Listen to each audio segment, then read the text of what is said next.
Hello everyone and welcome back to my channel. तो स्वागत करता हूं आपका फिर से एक नए वीडियो में। तो आज की वीडियो में मैं आपको हैरी पॉटर और पारस पत्थर का अध्याय 11 पढ़कर सुनाऊंगा। अगर आपको ये वीडियो पसंद आए तो आप वीडियो को लाइक ज़रूर कीजिएगा और साथ ही अपने दोस्तों के साथ शेयर कर दीजिएगा। और अगर आप नए हैं तो मेरे चैनल को सब्सक्राइब भी कर लीजिएगा ताकि मुझे ऐसे ही मोटिवेशन मिलता रहे और मैं अपने चैनल पर बुक से रिलेटेड वीडियो लाता रहूं। तो शुरू करते हैं इस अध्याय को, ठीक है। अध्याय नंबर 11, क्विडिच। नवंबर आते ही मौसम बहुत ठंडा हो गया। स्कूल के चारों तरफ के पहाड़ बर्फ के कारण सफेद हो गए और झील ठंडे स्टील की तरह ठोस हो गई।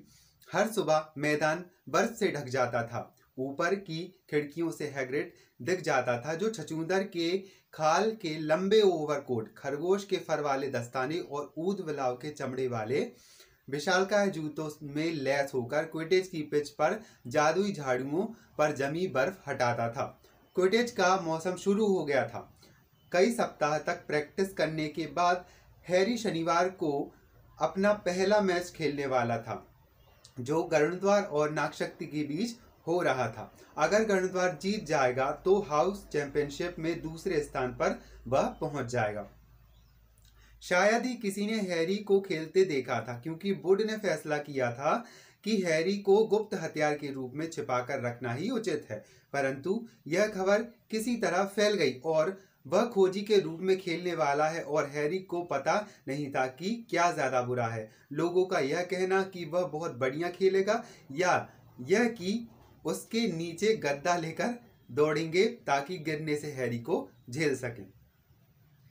यह सचमुच उसका सौभाग्य था कि उसके पास अब हरमाइनी जैसी दोस्त थी। हैरी नहीं जानता था कि उसकी मदद के बिना वह अपना इतना सारा होमवर्क कैसे पूरा कर सकता था, क्योंकि वुड टीम से आखिरी मिनट की ढेर सारी क्विडिच प्रैक्टिस करवा रहा था। हरमाइनी ने उसे क्विडिच शुरू से आज तक किताब भी पढ़ने के लिए दी, जो बहुत रोचक निकली। उस किताब को पढ़कर हैरी ने यह जान लिया कि क्विडिच में फाउल करने के 100 या 700 से ज्यादा तरीके होते हैं और यह सभी 1473 में हुए एक वर्ल्ड कप मैच में हो चुके हैं। उसे यह जानकारी भी मिली कि खोजी आमतौर पर सबसे छोटे और सबसे फुर्तीले खिलाड़ी होते हैं और सबसे गंभीर क्विडिच दुर्घटनाएं उन्हीं के साथ में होती हैं। उसने यह भी पढ़ा कि हालांकि लोग क्विडिच खेलते समय शायद ही कभी मरे, परंतु कई रेफरी जरूर गायब हो गए जो कई महीनों बाद सहारा के रेगिस्तान में नजर आए। जब से हैरी और रॉन ने हरमाइनी को दैत्य से बचाया था, तब से हरमाइनी नियम तोड़ने के बारे में थोड़ी ज्यादा उदार हो गई थी और इस वजह से उसका स्वभाव भी पहले से बहुत अच्छा हो गया था। हैरी के पहले क्विडिच मैच के एक दिन पहले वे तीनों बीच की छुट्टियों में ठिठुरते हुए अहाते से बाहर निकल आए। हरमाइनी ने जादू से एक चमकीली नीली रोशनी जला दी, जिसे एक मुरब्बे के जार में ले जाया जा सकता था। वे लोग आंच तापते हुए उसकी तरफ पीठ करके खड़े हुए थे, तभी स्नेप अहाते से गुजरा। हैरी ने तत्काल देख लिया कि स्नेप लंगड़ा रहा है। हैरी, रॉन और हरमाइनी थोड़े सटकर खड़े हो गए ताकि स्नेप को आग ना दिख पाए। उन्हें विश्वास था कि जादू से आग जलाने की इजाजत नहीं होगी। दुर्भाग्य से उनके चेहरे के अपराधी भाव को स्नेप ने देख लिया। वह लंगड़ाता हुआ आया। उसने आग तो नहीं देखी, परंतु ऐसा लग रहा था जैसे वह किसी कारण की तलाश में था ताकि उन्हें वहां से दफा किया जा सके। पॉटर, तुम्हारे हाथ में क्या है? उसके हाथ में क्विडिच शुरुआत से आज तक की प्रति थी। हैरी ने स्नेप को किताब दिखाई। लाइब्रेरी की किताबें स्कूल के बाहर ले जाना मना है, स्नेप ने कहा। यह मुझे दो, गणद्वार के 5 पॉइंट काट लिए जाएंगे। जब स्नेप लंगड़ाता हुआ दूर चला गया तो हैरी गुस्से से बड़बड़ाया। उसने यह नियम अभी अभी बनाया। मैं सोच रहा हूं उसके पैर में क्या हुआ है, क्या पता, पर भगवान करे उसे बहुत तेज दर्द हो रहा हो, रॉन ने कड़वाहट से कहा। उस शाम को गणद्वार के हॉल में बहुत शोर हो रहा था। हैरी, रॉन और हरमाइनी एक खिड़की के पास इकट्ठे बैठे थे। हरमाइनी हैरी और रॉन का सम्मोहन का होमवर्क देख रही थी। वह उन्हें कभी अपने होमवर्क की नकल नहीं करने देती थी। तुम लोग किस तरह सीखोगे? परंतु हरमाइनी ने अपना होमवर्क पढ़वाने के बाद उन लोगों को वैसे भी सही जवाब मिल जाते थे। हैरी बेचैन हो रहा था। वह क्विडिच शुरू से लेके अंत तक वापस चाहता था, या आज तक, ताकि उसका मन कल के मैच की चिंता से दूर हट सके। वह स्नेप से इतना क्यों डर रहा था? उठते हुए उसने रॉन और हरमाइनी को बताया कि वह स्नेप से पूछने जा रहा है क्या उसकी किताब उसे वापस मिल सकती है। मैं नहीं, तुम जाओ, दोनों ने एक साथ कहा। परंतु हैरी यह सोच रहा था कि बाकी टीचर के सामने स्नेप मना नहीं कर पाएगा। वह नीचे स्टाफ रूम तक पहुंचा। उसने दरवाजा खटखटाया, कोई जवाब नहीं मिला।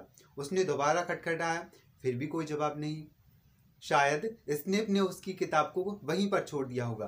कोशिश करके देखने में क्या हर्ज है? उसने दरवाजे को थोड़ा खोला और अंदर झांका, और उसकी आंखों ने एक भयानक दृश्य देखा। स्नेप और फिल्च अंदर अकेले थे। स्नेप ने अपने कपड़े घुटने के ऊपर उठा रखे थे।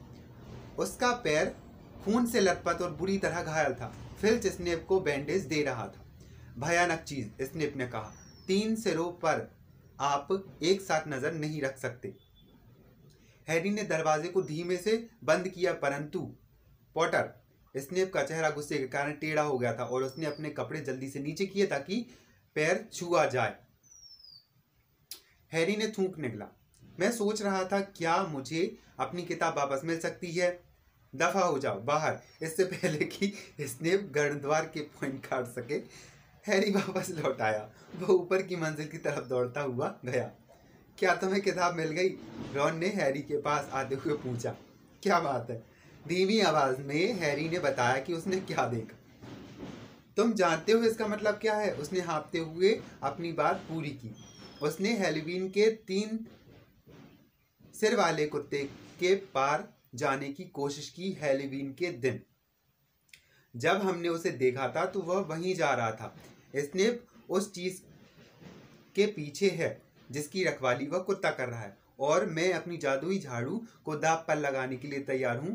उसी ने ध्यान बटाने के लिए दैत्य को अंदर घुसाया था। हरमाइनी की आंखें फटी की फटी रह गईं। नहीं, वे ऐसा नहीं कर सकते, उसने कहा। मैं जानती हूं कि वे बहुत भले नहीं है, परंतु वे उस चीज को चुराने की कोशिश नहीं करेंगे जिसे डम्बलडोर सुरक्षित रखना चाहते हैं। सच में हरमाइनी, तुम तो ऐसे सोचती हो जैसे सब टीचर संत महात्मा हैं। रॉन ने जवाब दिया। मैं हैरी के साथ हूं। मुझे लगता है स्नेप कुछ भी कर सकता है, परंतु वह किस चीज के पीछे है? वह कुत्ता किसकी रखवाली कर रहा है? हमें ये पता लगाना होगा। हैरी जब बिस्तर पर गया तो उसके दिमाग में यही सवाल गूंज रहा था। नेविल जोर जोर से खर्राटे ले रहा था, परंतु हैरी की आंखों में तो नींद का नामो निशान तक नहीं था। उसने अपने दिमाग को खाली करने की कोशिश की। उसे नींद की जरूरत थी। उसे नींद चाहिए थी। कुछ ही घंटे बाद उसका पहला क्विडिच मैच होने वाला था, परंतु जब हैरी ने स्नेप का पैर देखा था तो स्नेप के चेहरे पर जो भाव आए थे उसे भूलना आसान नहीं था। अगली सुबह बहुत चमकदार और ठंडी थी। बड़ा हॉल भुने कबाबों की जायकेदार खुशबू और खुशनुमा चर्चाओं से भरा हुआ था। सभी एक अच्छे क्विडिच मैच की उत्सुकता से इंतजार कर रहे थे। तुम्हें थोड़ा नाश्ता कर लेना चाहिए। मैं कुछ नहीं खाना चाहता, सिर्फ थोड़ा सा टोस्ट, हरमाइनी ने मनाते हुए कहा। मुझे भूख नहीं है। हैरी की हालत बहुत बुरी थी। 1 घंटे में वह पिच पर उतर रहा होगा। हैरी, तुम्हें ताकत चाहिए, सीमस फिनिगन ने कहा। सामने वाली टीम हमेशा खोजी को ही सबसे ज्यादा परेशान करती है। धन्यवाद सीमस। हैरी ने देखा कि सीमस उसके कबाब पर ढेर सारा केचप उड़ेल रहा था। 11 बजे तक पूरा स्कूल क्विडिच पिच के चारों तरफ बने स्टैंड पर बैठ गया था। कई विद्यार्थियों के पास में दूरबीनें थीं। हालांकि सीटें हवा में ऊपर उठी हुई थी, परंतु इसके बावजूद कई बार यह देखना मुश्किल हो जाता था कि खेल में आखिर क्या हो रहा है। रॉन और हरमाइनी ऊपर की लाइन में नेविल, सीमस और डीन, जो वेस्ट हैम का फैन था, उसके साथ बैठे थे।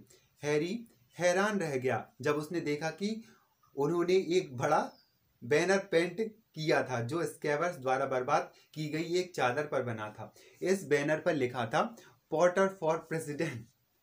डीन की ड्राइंग बहुत अच्छी थी और उसने नीचे गर्णद्वार का बड़ा सा शेर बना रखा था। इसके बाद हरमाइनी ने इस पर थोड़ा सा जादू किया था ताकि पेंट अलग अलग रंगों में चमकता रहे। इस बीच चेंजिंग रूम में हैरी और टीम के बाकी सदस्य अपने लाल क्विडिच दुशाले पहन रहे थे। नागशक्ति के खिलाड़ी हरे रंग में खेल रहे थे। वुड ने सबको खामोश करने के लिए अपना गला साफ किया। अच्छा लड़कों, उसने कहा, और लड़कियों, धावक एंजेलिना जॉनसन ने कहा। और लड़कियों, वुड ने सहमत होते हुए कहा। यही मौका है, बहुत बड़ा मौका, फ्रेड बीजली बोला। वह मौका जिसका हम सबको इंतजार था, जॉर्ज ने कहा। हमें ओलिवर का भाषण रटा हुआ है, फ्रेड ने हैरी को बताया। हम पिछले साल भी टीम में थे। तुम दोनों चुप रहो, वुड ने कहा। बरसों बाद गरुड़द्वार को इतनी अच्छी टीम मिली है। हम जानते हैं कि हम जीतने जा रहे हैं। मैं जानता हूँ, उसने उन सबकी तरफ गुस्से से घूरा, मानो यह कह रहा हो वरना। ठीक है, अब समय आ गया है, good luck. Harry changing room से फ्रेड और जॉर्ज के पीछे पीछे बाहर निकला और वह आशा कर रहा था कि उसके घुटने उसका साथ न छोड़े। जब वे लोग पिच पर पहुंचे तो जोरदार तालियों ने उनका स्वागत किया। मैडम हुच रेफरी थी।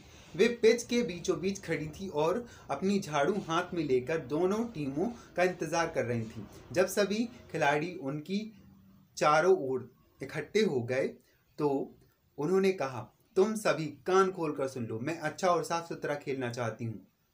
हैरी ने देखा कि वे खास तौर पर नागशक्ति के कप्तान मार्कस फ्लिंट को देखते हुए कह रही थी, जो 5th ईयर का था।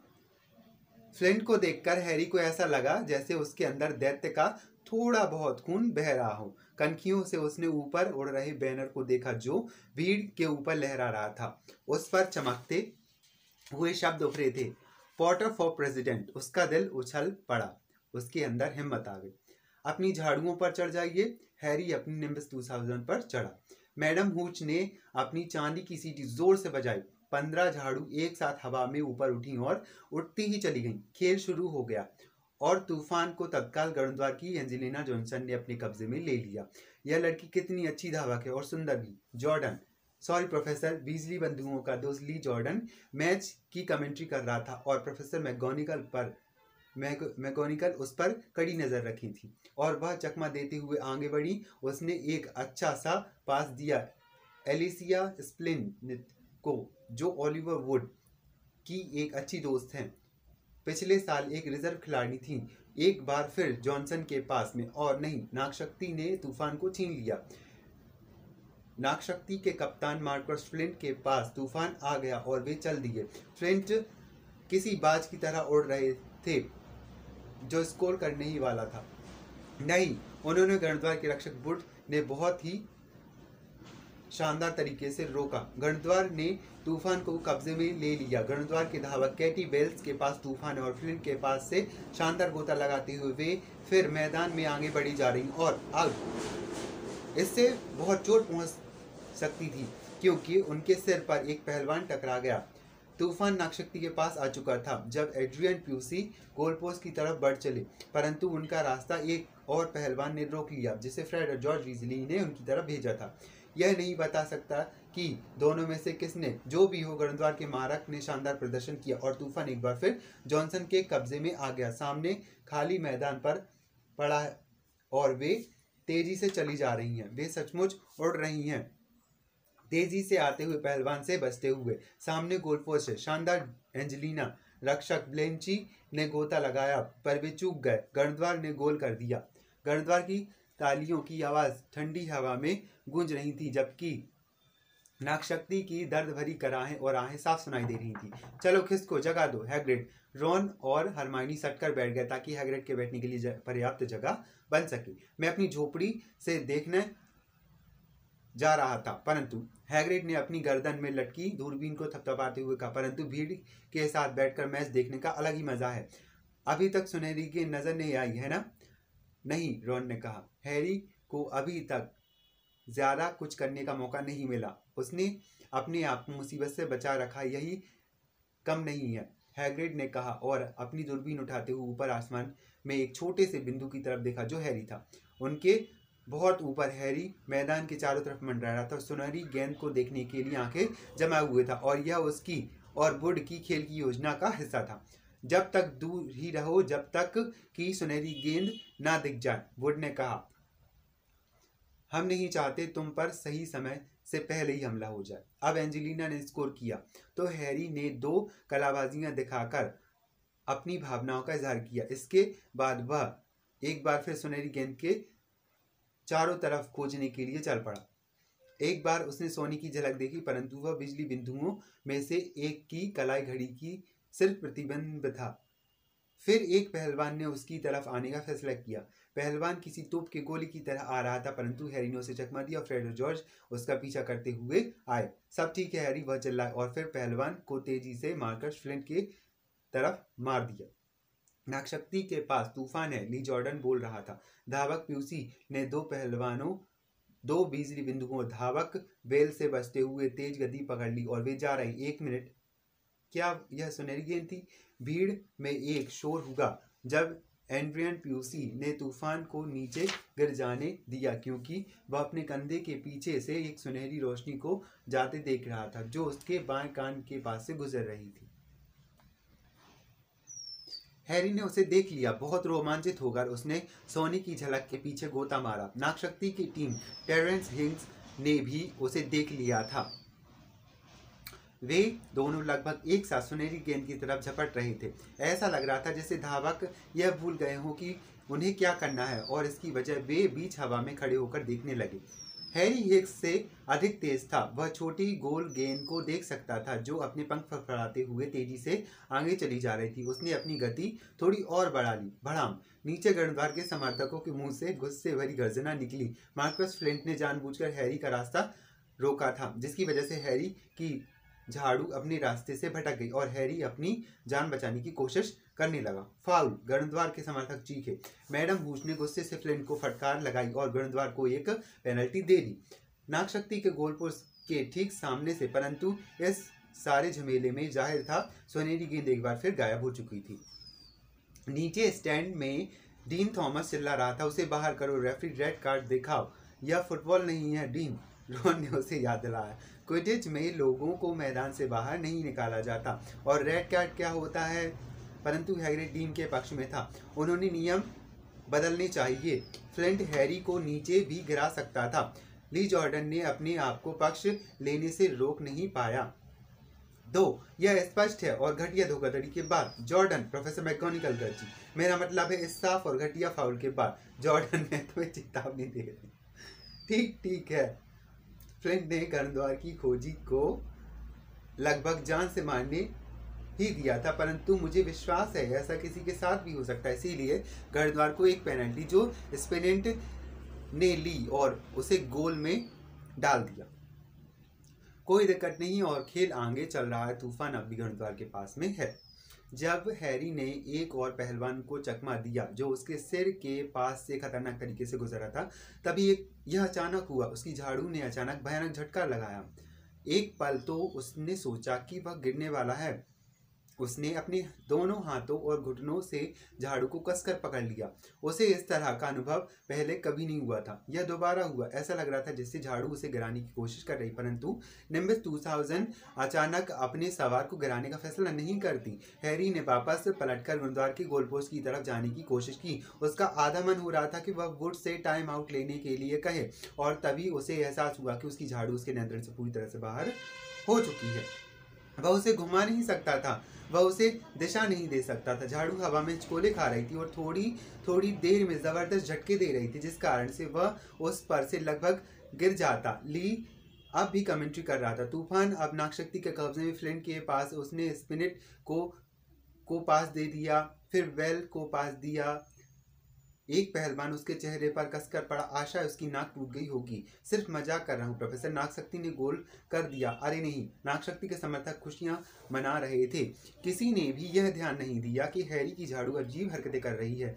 वह उसे धीरे धीरे और अधिक ऊंचाई पर ले जा रही है, खेल से दूर, और चलते समय वह उसे झटका दे रही थी और बुरी तरह से हिल रही थी। न जाने हैरी क्या कर रहा है। हैग्रिड बुदबुदाया। उसने अपनी दूरबीन से घूरा। अगर हम बेहतर नहीं जानते तो हम यही कह सकते हैं कि झाड़ू उसके काबू में नहीं है, परंतु ऐसा कैसे हो सकता है? अचानक स्टैंड में चारों तरफ लोग हैरी की तरफ इशारा करने लगे। उनकी झाड़ू अब हैरी की झाड़ू पलटियां खाने लगी और हैरी किसी तरह बस अपने हाथ से उसे पकड़े हुए था। तभी पूरी भीड़ सांस रोककर खड़ी हो गई। हैरी की झाड़ू ने बहुत जोर का झटका दिया और हैरी उससे लटक गया। अब वह अब है झाड़ू से झूल रहा था और उसे सिर्फ एक हाथ से पकड़े हुए था। जब फ्लिंट ने उसे टक्कर मारी थी, कहीं उस वक्त तो उसकी झाड़ू के साथ कोई छेड़छाड़ नहीं हुई थी? सीमस ने कहा, ऐसा नहीं हो सकता। हैग्रिड ने कांपती आवाज में कहा, ताकतवर काले जादू के सिवाय जादुई झाड़ू के साथ किसी तरह की छेड़छाड़ नहीं की जा सकती। निम्बस 2000 के साथ यह काम कोई बच्चे का खेल नहीं हो सकता। जब हरमाइनी ने यह सुना तो उसने हैग्रिड के हाथ से दूरबीन छीन ली, परंतु हैरी की तरफ देखने की वजह वह हड़बड़ाहट में भीड़ की तरफ देख रही थी। तुम क्या कर रही हो? रॉन ने पूछा। उसका चेहरा सफेद पड़ गया था। मैं जानती थी, हरमाइनी ने हाँफते हुए कहा। स्नेप की तरफ देखो। रॉन ने दूरबीन ली। स्नेप उनके सामने वाले स्टैंड के बीच में बैठा था और उसने अपनी आंखें हैरी पर जमा रखी थी और धीमे धीमे लगातार कुछ बुदबुदा जा रहा था। वह कुछ कर रहा है, वह झाड़ू पर जादू कर रहा है, हरमाइनी ने कहा। हमें क्या करना चाहिए? यह मुझ पर छोड़ दो। इससे पहले कि रॉन कुछ और कर पाए, हरमाइनी गायब हो गई। रॉन ने अपनी दूरबीन फिर हैरी की तरफ घुमाई। उसकी झाड़ू अब इतनी तेजी से कांप रही थी जिससे ज्यादा देर तक पलटना असंभव था। सारे दर्शक अब खड़े हो गए थे और दहशत से देख रहे थे कि बिजली बिंदु किस तरह हैरी को अपनी झाड़ू पर सुरक्षित खींचने की कोशिश कर, परंतु कोई फायदा नहीं हुआ। हर बार जब भी वे उसके पास जाते, झाड़ू और ज्यादा उछलने लगती। वे लोग नीचे आकर ठीक उसके नीचे गोल गोल घूमने लगे। जाहिर है इसके गिरने की स्थिति में वे लोग उसे पकड़ने की आशा कर रहे थे। मार्कस फ्लिंट ने तूफान को अपने कब्जे में ले लिया और बिना किसी को देखे 5 गोल दाग दिए। जल्दी हरमाइनी, रॉन हताश होकर बुदबुदाया। हरमाइनी लोगों को धक्काते हुए उस स्टैंड तक पहुंची जहां स्नेप खड़ा था। अब वह उसके पीछे वाली लाइन में दौड़ रही थी। जब उसने अगली वाली लाइन में बैठे प्रोफेसर क्विरल को सिर के सीधी टक्कर मारी, तब भी वह सॉरी कहने के लिए नहीं रुकी। स्नेप के पास पहुंचती वह झुकी, अपनी छड़ी बाहर निकाली और कुछ चुने हुए शब्द कहे। उसकी छड़ी से चमकीली नीली आग निकली और स्नेप के कपड़े के सिरे पर लगी। स्नेप को यह एहसास होने में बस 30 ही सेकंड लगे होंगे कि उसके कपड़े में आग लगी है। उसके अचानक चौंकने की आवाज से हरमाइनी को बता दिया कि काम हो गया। स्नेप के पास से आग लौटकर उसकी जेब में रखे छोटे से जार में वापस आ गई और वह वापस लौट गई। स्नेप को पता भी नहीं चलेगा कि क्या हुआ था। इतना काफी था। ऊपर हवा में हैरी अचानक अपनी झाड़ू पर बैठने में सफल हो गया। नेविल, अब तुम ऊपर देख सकते हो, रॉन ने कहा। नेविल पिछले 5 मिनट से हैग्रिड की जैकेट में मुंह छुपाए बैठा सुबक रहा था। जब हैरी जमीन की तरफ तेजी से उड़ रहा था तो भीड़ ने उसे अपने मुंह पर इस तरह से हाथ रखते हुए देखा मानो उसकी उल्टी होने ही वाली थी। वह अपने दोनों हाथों और दोनों पैरों के बीच पिच पर कूदा, खांसा और उसके हाथ में कुछ सुनहरी चीज नीचे गिरी। मैंने सुनहरी गेंद पकड़ ली, वह चीखा और उसने सुनहरी गेंद को अपने सिर के ऊपर चारों तरफ लहराए। खेल पूरी तरह से दुविधा में समाप्त हुआ। उसने उसे पकड़ा नहीं था, उसने उसे लगभग निगल लिया था। नागशक्ति के कप्तान फ्लिंट 20 मिनट बाद भी खींच रहा था, परंतु इससे कोई अंतर नहीं पड़ रहा। हैरी ने कोई नियम नहीं तोड़ा था और ली जॉर्डन अब भी खुशी खुशी चिल्लाकर परिणाम बता रहा था। गरुड़द्वार 60 के मुकाबले 170 पॉइंट में जीत गया है। हैरी ने इस बारे में कुछ भी नहीं सुना। वह तो हैग्रिड की झोपड़ी में रॉन और हरमाइनी के साथ बैठकर कड़क चाय पी रहा था। यह स्नेप की कारस्तानी है, रॉन बोला। हरमाइनी और मैंने उसे देखा, वह तुम्हारी झाड़ू पर जादू कर रहा था, बुदबुदा रहा था और तुम पर से नजरें नहीं हटा रहा था। बकवास, हैग्रिड ने कहा, जिसने स्टैंड में अपने पास कहा गया एक भी शब्द नहीं सुना था। स्नेप इस तरह का काम क्यों करेगा? हैरी, रॉन और हरमाइनी ने एक दूसरे की तरफ देखा और सोचा इसके बारे में क्या जवाब दिया जाए। हैरी ने फैसला किया कि वह सच बताना ही ठीक रहेगा। मैंने उसके बारे में एक राज जान लिया है, उसने हैग्रिड से कहा। उसने हैलोवीन के दिन 3 सिर वाले कुत्ते के पार जाने की कोशिश की जिसने उसे काट लिया। हमें लगता है स्नेप वह चीज चुराने की कोशिश कर रहा है जिसकी वह कुत्ता रखवाली कर रहा है। हैग्रिड के हाथ से चाय की केतली गिर गई। तुम फ्लफी के बारे में कैसे जानते हो? उसने कहा। फ्लफी? हाँ, वह हमारा कुत्ता है। हमने उसे एक ग्रीक आदमी से खरीदा था जिसे हम पिछले साल बियर बार में मिले थे। हमने उसे डम्बलडोर को रखवाली करने के लिए उधार दिया है। हाँ, हैरी ने उत्सुकता से कहा। अब हमसे और कुछ मत पूछो, हैरी ने रूखेपन से कहा। यह बहुत खुफिया है, परंतु स्नेप उसे चुराने की कोशिश कर रहा है। बकवास, हैग्रिड ने दोबारा कहा। स्नेप हॉगवर्ट्स के टीचर हैं, वे इस तरह का कोई भी काम नहीं करेंगे। तो फिर उसने हैरी को मारने की कोशिश क्यों की? हरमाइनी चीखी। दोपहर की घटना ने निश्चित रूप से स्नेप के बारे में उसके विचार बदल दिए थे। मैं पहचानती हूँ कब जादू किया जा रहा है हैग्रिड। मैंने इस बारे में सब कुछ पढ़ा है। जादू करते वक्त आंखों का संपर्क नहीं टूटना चाहिए और स्नेप पलकें नहीं झपका रहा था। मैंने उसे देखा था। हम तुम्हें बता दें, तुम गलत हो, हैग्रिड ने गर्व होकर कहा। हम नहीं जानते हैरी की झाड़ू ने इस तरह की हरकत क्यों की, परंतु स्नेप कभी किसी विद्यार्थी को मारने की कोशिश नहीं करेंगे। अच्छा, अब तुम तीनों हमारी एक बात सुनो। तुम उन चीज़ों में अपनी टांग फंसा रहे हो जिनसे तुम्हारा कोई लेना देना नहीं है। खतरनाक है। तुम कुत्तों के बारे में भूल जाओ, इस बारे में भूल जाओ कि वह किस चीज़ की रखवाली कर रहा है। यह तो प्रोफेसर डम्बलडोर निकोलस फ्लेमेल के बीच का मामला है। हैरी ने कहा। तो कोई निकोलस फ्लेमेल भी इसमें शामिल है ना? मुंह से यह बात निकल जाने के कारण हैग्रिड खुद से बहुत नाराज लग रहा था। तो ये था हैरी पॉटर और पारस पत्थर का अध्याय 11। मैं जल्दी आपसे मिलूंगा नेक्स्ट वीडियो में। तब तक के लिए चल दें, बाय।